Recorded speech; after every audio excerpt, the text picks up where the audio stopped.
Et la parole pour commencer est à Geneviève Garrigos.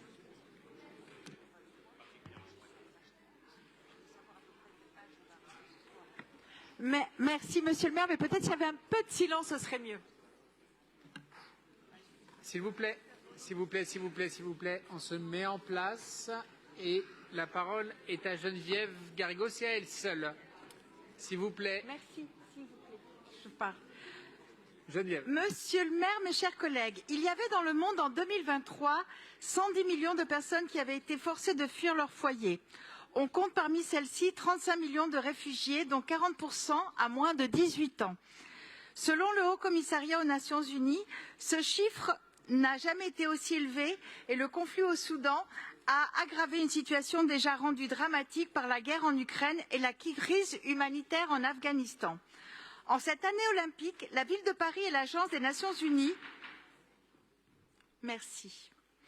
En cette année olympique, la ville de Paris et l'Agence des Nations Unies pour les réfugiés ont fait le choix de s'associer pour rendre visible et mettre en valeur le parcours de toutes ces personnes contraintes de fuir leur pays d'origine pour échapper au conflit et la persécution et rappeler comment le sport, quel que soit le niveau auquel il est pratiqué, peut changer des vies.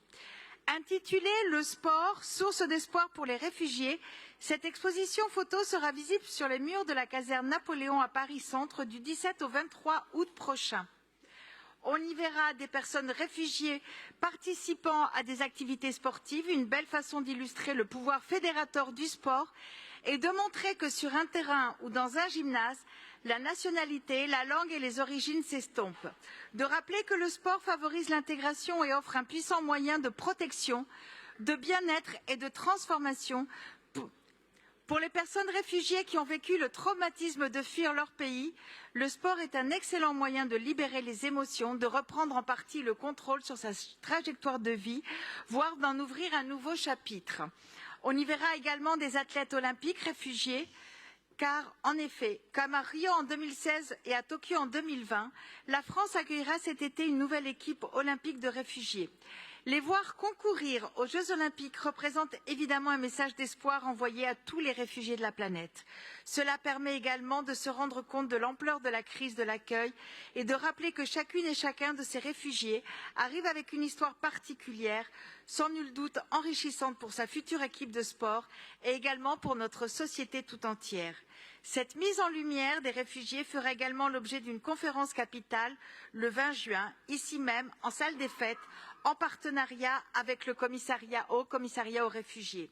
La maire nous l'avait annoncé, ces Jeux olympiques et paralympiques sont une vitrine pour les valeurs portées par notre ville et notamment les droits humains. Et après la conférence capitale sur les droits humains du 10 décembre dernier, celle sur l'égalité femmes-hommes du 8 mars, nous affirmerons avec cette exposition et cette conférence que Paris est une ville refuge, une ville d'accueil et que nous en sommes fiers. Merci beaucoup.